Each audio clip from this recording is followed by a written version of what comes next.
Alright, Stampede family, another night of breaking day on these YT YouTube streets. And I ain't even gonna hold y'all. When it comes to stream y'all, for me, it's like amateur night at the Apollo. In other words, humble beginnings, people, humble beginnings. So y'all gonna see a whole lot of bloops and blunders, pauses and losses, but it's all goody. It's called progression. The rules on the block goes like this. If you feel something I'm saying is cap, then hit your cap emoji. Then get it off your chest how you feel about the situation. If you feel the math is mathing, then hit one of them heart emojis to show your love for the content. With that being said, let's get to chefing up this content. So what we got on today's menu?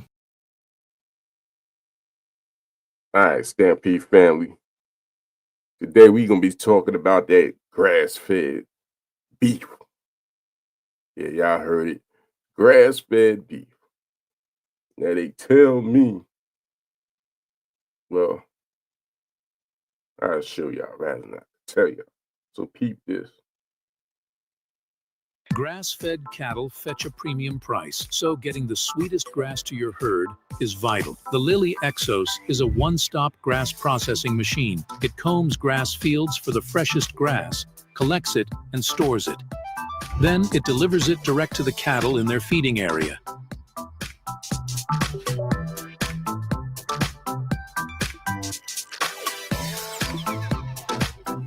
Grass-fed cattle fetch a premium price. Now y'all see that? Did y'all see that? Is that what y'all picture when y'all see them talking about that grass-fed cows? What about this right here?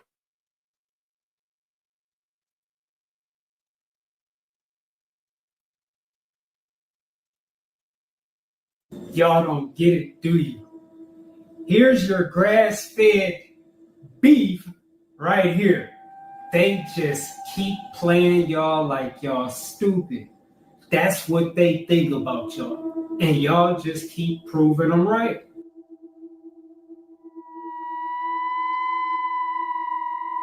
Dump it on their head. Still got them locked up. Still can't Y'all move don't around. get it, do you? Here's your grass-fed beef right here. They just keep playing y'all like y'all stupid. That's what they think about y'all. And y'all just keep proving them right.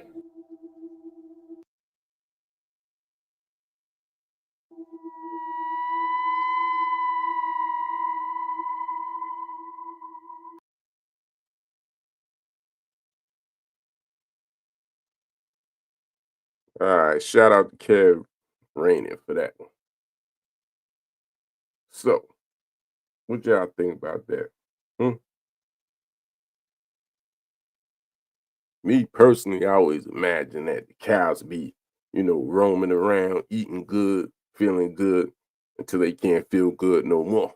You know, that ain't what been happening. So, let's see what somebody else has to say about it.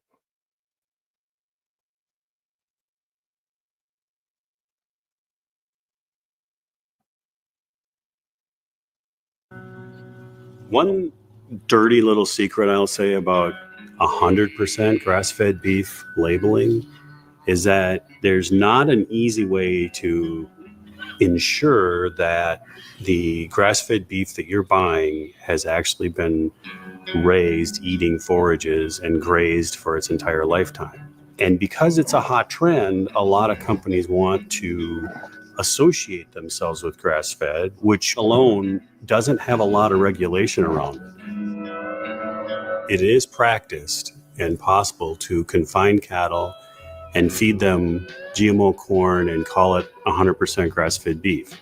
How this happens is the USDA doesn't have regulation around how cattle are raised or how they're treated necessarily. What they have regulation around is what is their diet. And so the USDA ends up defining the forage that's allowed to be called grass-fed beef. And in their definition, dried distiller grains which in the case of an ethanol plant, their byproduct is a dried distiller grain, GMO corn, and lots of it. That's what goes in one end of the ethanol plant. And what comes out the other end is this grain byproduct called dried distiller grain. Well, that's a cheap byproduct that's brought to a feedlot and fed to cattle. So confinement feeding, a GMO corn byproduct, and still meets the definition of a forage. So hence it can be labeled 100% grass-fed beef. Well, for me, when I think about grass-fed beef, or when consumers think about grass-fed beef, I think they really believe that the cattle are out grazing, that they're eating forage, that they're not in a feedlot. I think if people knew the truth, they would be shocked. I think they'd be really disappointed. Where do you turn? Who do you trust? How do you make this wise purchase decision when this type of labeling is going on? Some component that the animals actually stay on the land for their entire life is really important. You don't get all the benefits of grass-fed beef unless the cattle are on the land. That's when you're adding organic matter back to the soil. That's when you're sequestering carbon. That's when you're positively affecting the watershed. That's when you're positively affecting the nutrition density of the product. And then all the things that they haven't been given is really important, like GMO, like antibiotics, like artificial hormones. So we do talk about knowing our no's. And our no's include no grain byproducts, no GMOs, no confinement, no antibiotics, no artificial hormones, and all of that's never ever for the life of the animal. So we take all of our no's and we add on top of that lifetime grazed to make sure that the cattle are on the land and gain all those benefits. And then we have our Thousand Hills lifetime grazed 100% grass-fed beef. And we're certified by the American Grass-Fed Association that all of those claims are true. Look at it. Can we get back to this right here? We really I think that when a consumer looks at our product and they imagine grass-fed beef, I think our product reflects that to the best ability possible. And that's what we want to deliver on, that promise. You can trust in that. We work hard at that. It's a big deal. I do believe food is medicine and medicine is food. And it really has to do with positively impacting people. I'm a cancer survivor, so I know nutrition plays a big role. My mom and dad have both survived cancer. My sister's had cancer. So if I feel like our product can play a role in nutritionally improving their life, that's really hits home.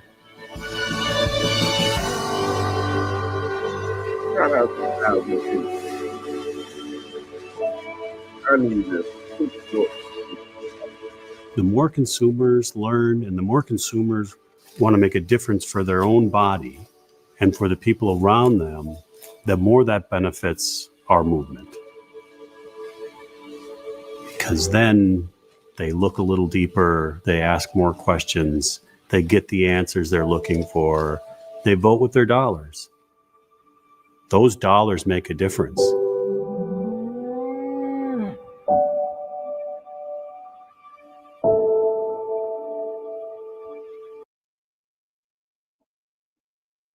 Thousand Hills, lifetime grazed, 100% grass-fed beef.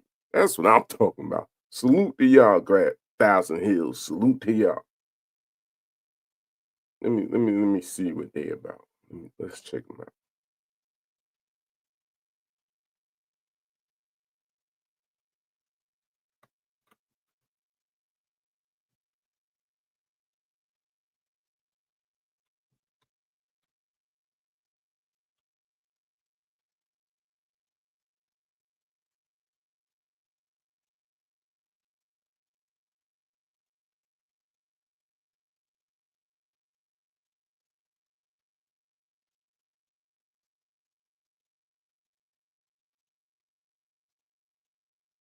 All right, I found them. Here you go.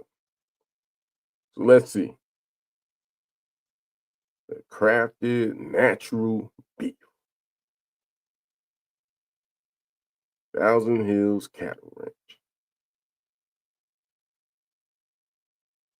Thousand Hills offers naturally raised beef to customers who know the difference between industrial production and custom production, who want to eat healthier, who want to eat locally grown, who want to support sustainable practices, and who appreciate the taste and philosophy of better raised beef.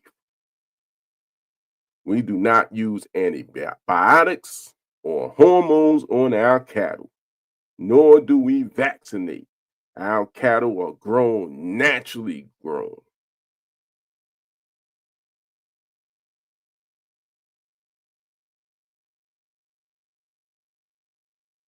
Our cattle were grown naturally grown as they were in the early years of cattle ranching in America, before commercialization and industrialization. See, when people talk about making America great again, I don't know about all that other stuff. This is what I feel need to be done to make it great again. Let's get back to the basics of protecting the people and eating good. And none of this stuff all up in the food and all the chemicals and all these secret agenda, all that, get it up out of there. But it start here with supporting places like this.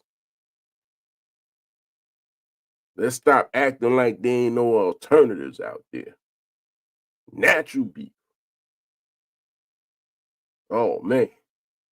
And they do chicken and pork and eggs.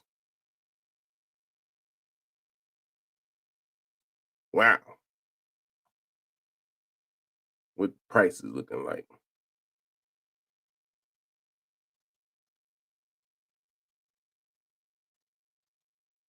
That's a beef shank for $1.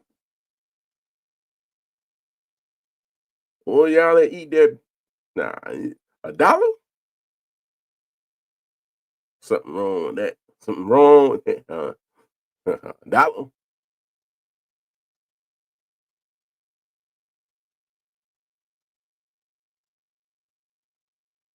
What it say? Beef shank.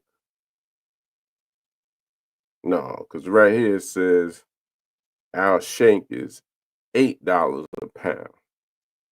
Minimum order 10 pounds. Why they got that dollar there? Think it's a typo, people? I think it's a typo. If any of y'all contact them, y'all let them know on their website they selling beef shanks for $1. They need to fix that. Bad way to start business when everybody calling wanting $1 beef shanks.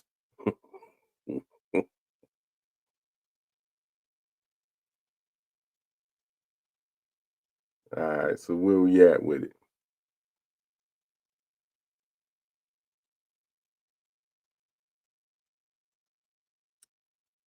Grown locally. What's locally?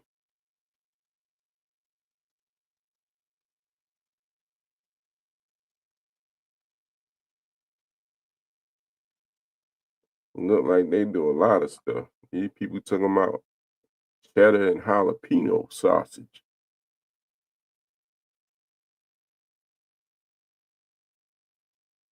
The ribeyes cooked great. Okay, that's ribeye.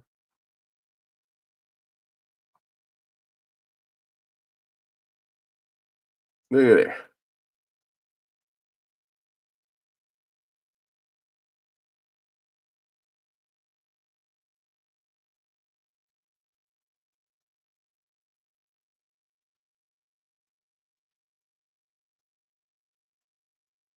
Yeah, I heard of a lot of people out there buying a half a cow, whole half a cow, stuff like that. putting it in their freezers. Instead of that, going to the grocery store every couple of weeks and buying groceries, the meat, they just go ahead and fill up the freezer. Half a cow. Oh, that's a lot of beef. I remember that lady used to say, "Where's the beef?" Well, just walk over to the freezer and open it.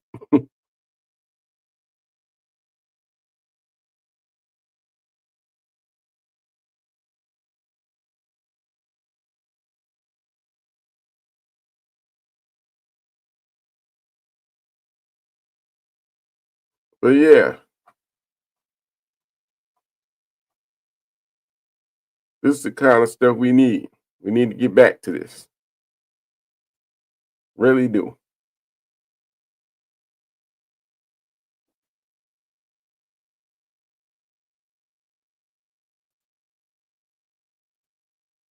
I'll tell you one thing though.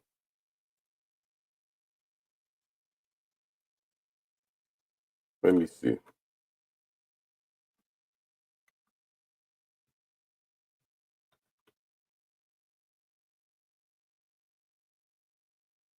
This is what I'm talking about.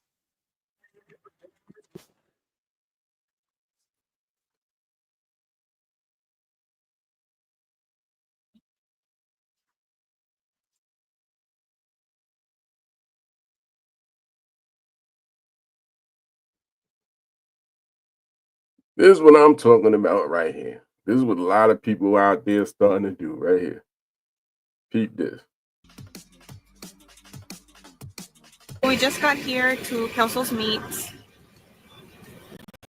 in Snohomish, and we are, hold on, we are just waiting for them to bring the meat out, and we can load up the car. Okay, it's time to load this up. This is all of the meat that we picked up today. This is a half a cow. Look at that. Half That's a a lot cow. of Y'all meat. see how much meat? Some are double layered like these. These are bones, soup bones. The ground beef is double layered as well. And this is tallow, it looks like, and some other bones, maybe dog bones. Okay, let's go through it. So we got 1, 2, 3, 4, 5, 6, 7, 8, 9, 10, 11 soup bones. So these are all soup bones right here. We got a round roast, a blade pot roast, 2 blade, 3 blade, 4 blade pot roast, 1 boneless roast, 1 roast bone, round bone roast, 1, 2, 3, 4, 5, 6, 7, 8 beef ribs, right? So there's 8 of those, and then 1 cross rib. We got a flank steak there. We got eye of round, 2 packs of T-bone steaks. I believe there's 2 in each, and they're cut at 1 inch. I cannot remember. Tri-tip. What else we got? 1, 2 top sirloin, a pack of T-bone steaks, rib steaks, another rib steak, so 2, 3 rib steak. We got some ground beef mixed in here too. Porterhouse, beef brisket, got 2 of those. One is really big and then one is a little bit smaller. 1 little tiny oxtail. I was hoping for more oxtail because we love oxtail. Another top sirloin here. So there's 3 top sirloin. I'm going to also, let me turn you around. I'm going to also take a tally of it all and then put it in and how much they weigh and how much this totals up to. So yeah.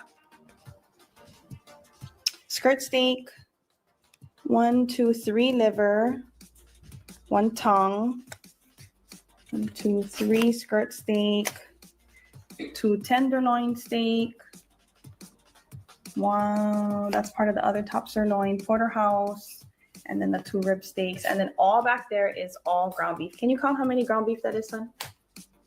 I'll count this row. So 2, 4, 6, 8, 10, 12, 14, 16, 18, 20, 22, 24, 5, 26. 14, 16, 18, 20, 21.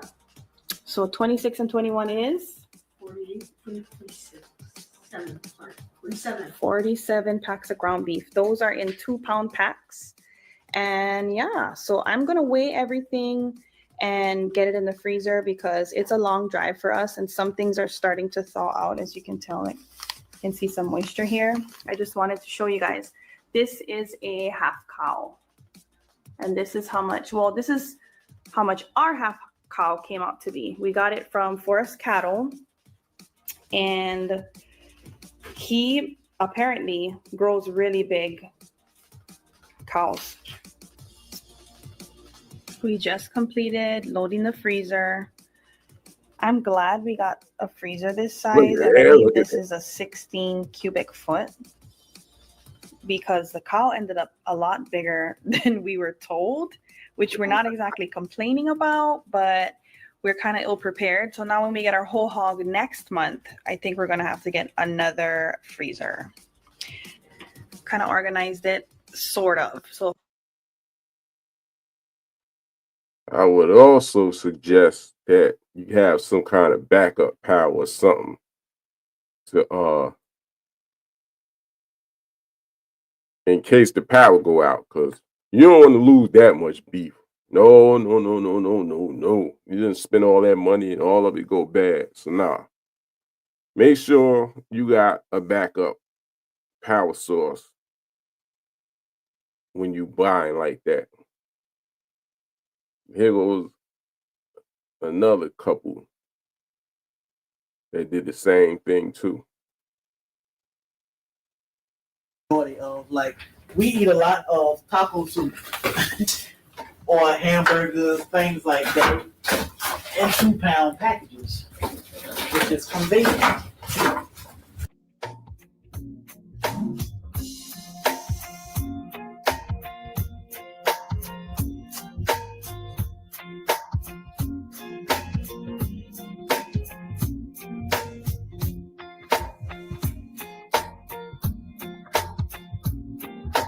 This is 22 packs of 2-pound ground beef. 22. So it's 52 weeks in a year. The plan is for our meat to last us a year, the ground beef. Now, we don't eat ground beef every single day. So 52 weeks in a year, meaning we could eat 1 pack of ground beef every week or so. Some weeks we may eat more or less or none at all, but I think that's good so far. But I got 3 more boxes of meat, so let's see what all in the other boxes. This is 22 packs of 2-pound ground beef. This is ribeye steak, and they are all labeled, so you know exactly what it is. Ribeyes, which we don't eat a lot of steak. I ain't a big fan of steak. Bobby will eat steak every now and then, but it was on account. We got steak, yeah. And just think, 1 ribeye is good for Bobby. I probably would eat half or probably most of it maybe, but 1 ribeye. So let's see how many of these we have. 2, 4, 6, 10. We got 10 ribeyes and another pack of ground beef.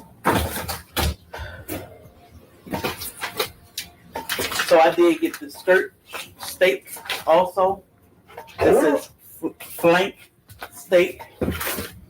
We know we got enough ground beef to last us. We won't have to purchase any ground beef for the year of 2025. That just warms my heart because, you know, you think about all the things you can do with ground beef. Now we are good for a year. What's next? What is this? Liver? We got dog treats, y'all. Cause now remember, we did purchase.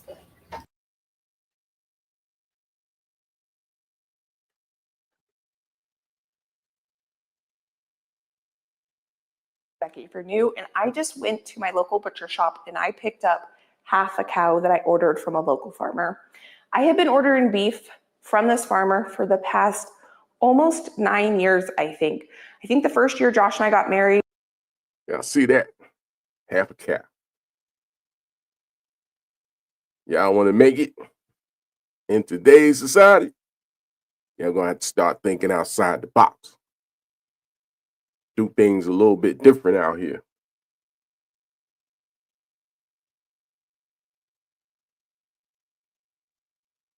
You know, they say broad in spaces that road leading to death, and many on it, narrow and cramped is the road to life. Well, that looked like some narrow and cramped road right there. How many of y'all doing that? The narrow and the cramped, right? There it is. So y'all better get with the program. Telling you, half a cow. I bought from this farmer and I've been buying from him ever since. And I'm gonna break down what I got from ordering half a cow. When I first started doing this, the whole concept was very confusing to me, and I'm just gonna kind of break the steps down for you. So first we're gonna do a haul, then we're gonna go bring all this downstairs. I'm gonna organize the freezer, and at the very end, I'm gonna do the cost breakdown.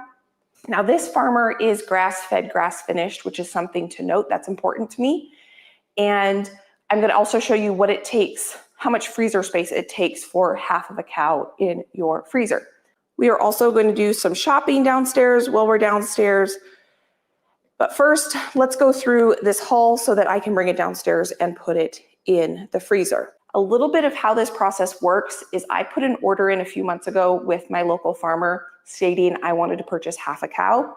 You can typically, when you buy meat from local farmers, you can get quarter, half, or whole. The bigger quantity you get, usually the better price you get. So for the last 3 years, or 3 times I've bought it, I get half a cow. It has been over 2 years since I ordered half a cow, and it has lasted us that long. We ran out of steaks about a year ago, and I'm really excited to have this back in my freezer. I'll show you what I have left from the previous half a cow I got when we go downstairs. And then once the cow is butchered, then it goes off to the butcher, and you give the butcher your cutting instructions. I'm gonna leave a link to a video from the butcher boys or the butcher guys. They have a really good video. I wish it was out when I first started doing this because it really breaks down the different cuts you can get. And I will go through that as I go through this. I have a total of 385 pounds here. So let's start with the good stuff, the stuff that I ran out a long time ago, and that is the steaks.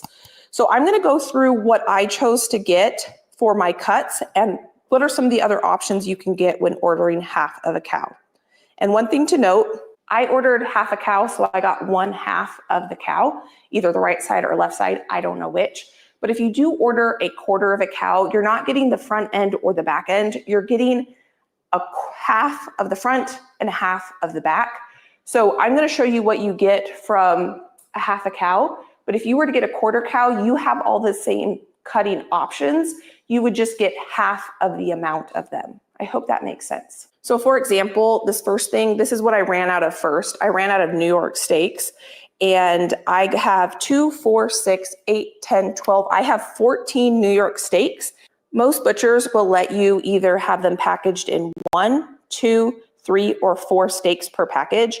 I choose to have mine packaged in 2, and usually you get to request how thick you want your steaks. I like them about 1 inch thick. I like a nice thick steak. And y'all see that? Let me see who else we got. Yeah, we talking about these people buying these half of cows. Let's see who else we got. Y'all remember Cheryl Swoops? Yeah, she out there doing it too. Farming. Homestead, hope everyone's week is off to a great start. Today we have something special in store for you. We went to the butcher, picked up our meat. So come on back and we'll show you exactly how much meat we got. Used to the city, now we got our own land. Life's getting real busy. None of it was ever planned. Got the crib looking pretty. With a garden full of plants. And we built our own committee. Yeah. From the bottom we advanced. Yeah. So we are actually going to take all of it out. We're going to lay it out, spread it out, and hopefully be able, you all will be able to see exactly how much meat we got. But now let me say this: they did theirs a little different though, because they got their own farm and they raise their own cows. They just take one of their cows to the farm or to the butcher, and they have them go ahead and cut the cow up. They don't do that part themselves. They just raise the cows, and then they bring it there to have it cut up. But do they watch? Is it really a cow that they getting? I don't know. I ain't even gonna go there. But yeah, they raise their cows. They know what they done ate and everything else, healthy, whatever, and they take them to a place that cut them up for them. let me just show y'all how heavy this meat really is. And I think I'm pretty strong. But look at this, y'all. Oh, this is like lifting weight, seriously. And I don't even know what this is. But I will know in a minute. So y'all know I didn't pick this up and put it in the trunk. But y'all know who did?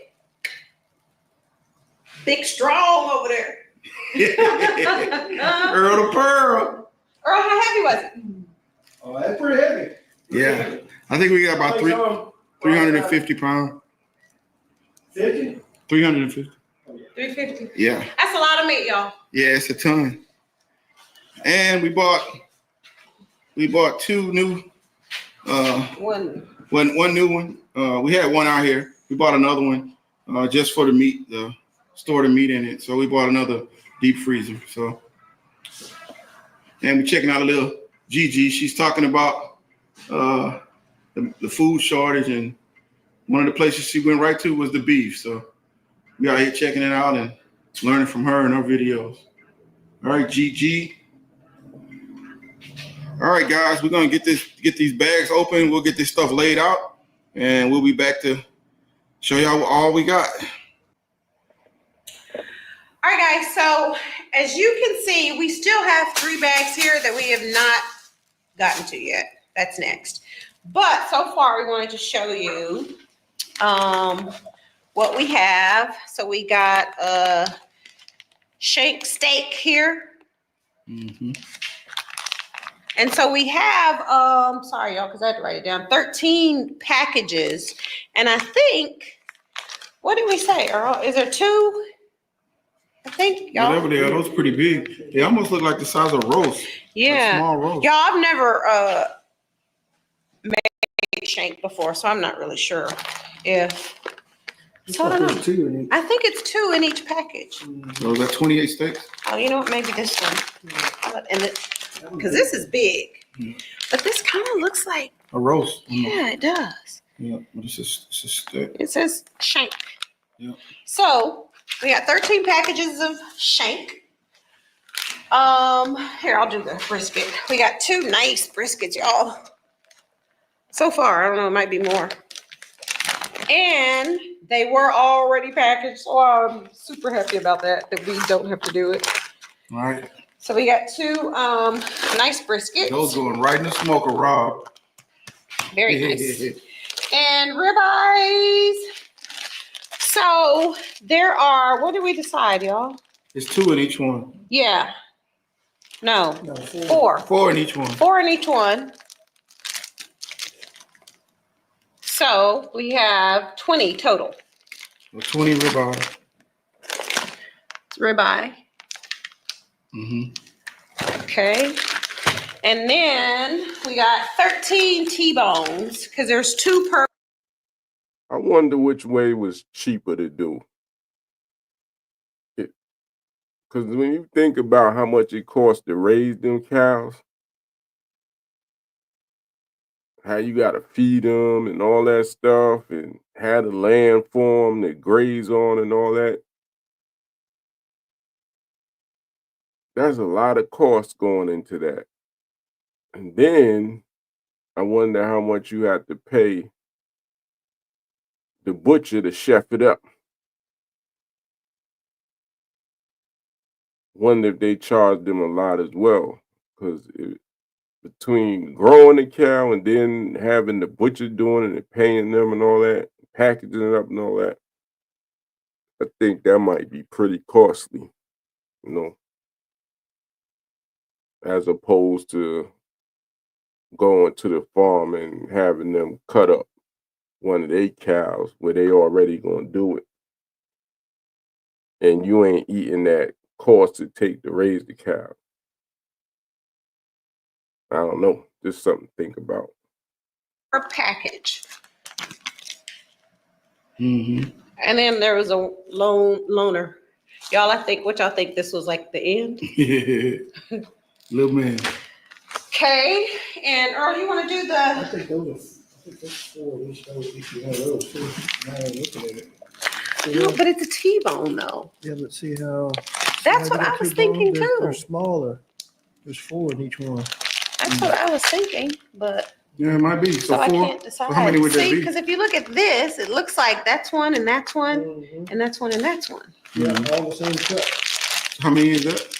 Well, Four in if there's 4 in each, it's 4, 8, 12, 16, 24, 25. How many you I have? didn't do packages, Oh. remember? Because we thought it was 2 per. So you got one, So that'd be Two. 4, 8, 1, 2, 3, 12, 4. 16, 20, 24, 25. So 25 T-bone. If they're 4 per pack. Yeah. Okay, and then I'll do the ground beef first. So we got Well, now we don't know if that's all the ground beef. right, We there haven't may be opened them. more. Those are 2-pound packages. So we'll come back, but that ground beef looks really good. Yeah. We'll come back to that. And I know I have more oxtails, so I'll talk about the oxtails later. And then we have short ribs. So we have 5 packs, you guys, but usually when I buy these in the store, and probably all of you too, short ribs, they're shorter, right? So yeah, and I'm not really sure how I can cut these in half.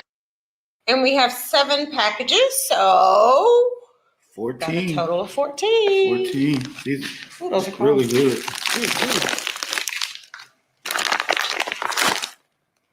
Yeah, those are really nice. Look at that. Yeah. Poor cow. Yeah. Well, guys, with what's going on in the stores, and I'm not, we're not into trying to pump a lot of negative stuff, but we've been going in stores and a lot of them are short on food and supplies and stuff. So, if you can find a local farmer, find you a cow, and take it and get it processed. I just strongly think it's worth it. Well, it's either shortage or the prices are ridiculous. Mm-hmm. So a friend of ours sent us a picture a couple of days ago. She bought a package of short ribs. Short ribs, yeah. And it had 3 short ribs in it. And it was $30, you guys. Yeah. $30. I couldn't imagine how much this would cost if it was like in a store and we were. And that's what I'm talking about right there. So y'all get the drift. Y'all see what it's about. Time to change it up, people. Time to change it up. Y'all want to watch the whole video, all y'all got to do is go there and support their channel. That simple. It's called Back to the Roots. Well, back to our roots. That's all you got to do. Matter of fact, let me subscribe to them right now. Boom. Back to our roots. Y'all go check them out. They do a lot of homestead gardening and stuff too. That girl Cheryl Swoops. So yeah, people, that's about it.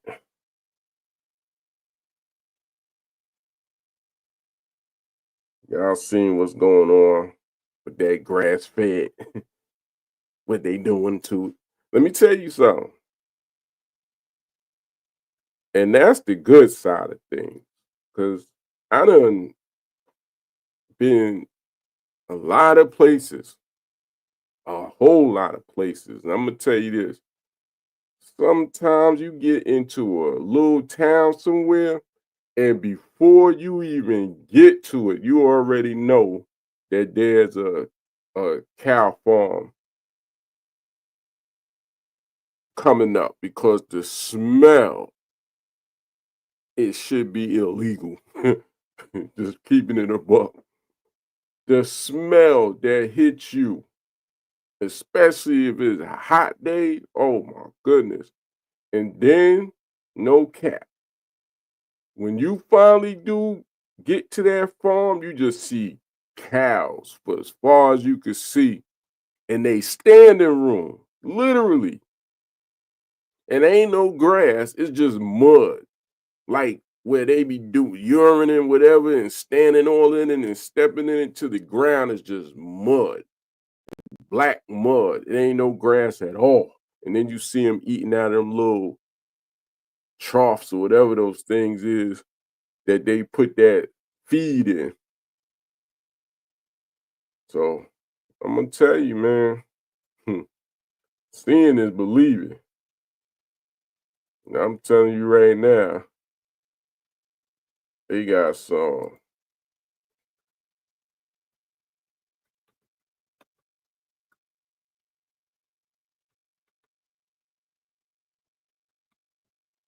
They got some terrible farms out there, and you just don't know where your food is coming from.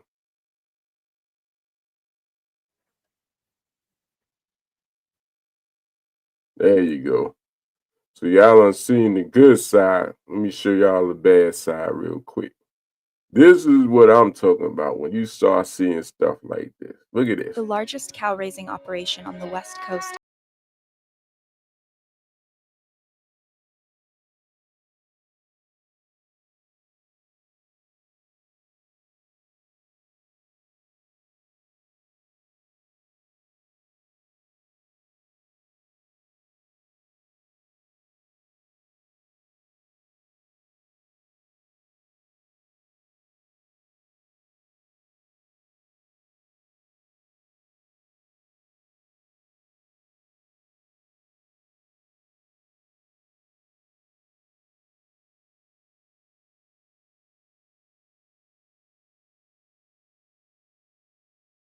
Facility sits right next to See that? All that just black dirt and all them cows just in it all the way till it's time for them to get, they say, processed. So you see what I'm saying? Yeah. We need, and that's a huge difference from what we seen at the very beginning of this video. A huge difference between people who raising them cows the right way and this right here.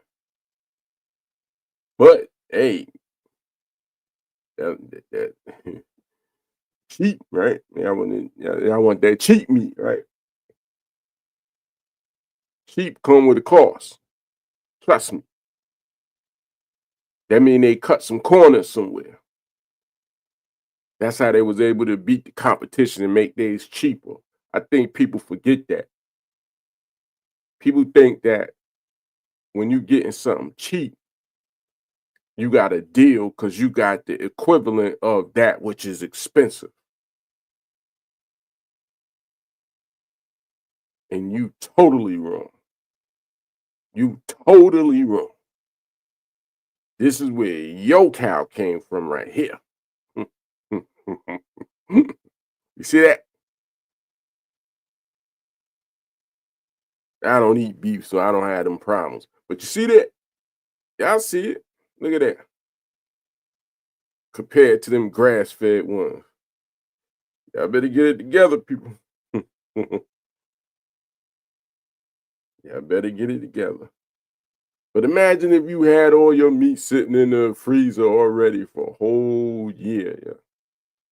You ain't even thinking about stuff like that. So when they announce there ain't no beef on the shelves, that ain't even a part of your lifestyle and the problems that come with it. If anything, you might be trying to make some money off all that beef you got in there. If you think about it, shoot, start calling people, hey, so you ain't got no beef in it, huh? I got some. You know what I'm saying? Get some of your money back off of it. Real talk. I'm just saying. But anyway, with that being said, peoples.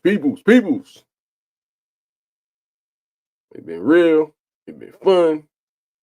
Y'all learned a little something about that grass fed and the difference between the grass fed and this right here, what y'all looking at on the screen. Y'all do the math and y'all make the wise decisions. And with that being said, guess what? I'm out.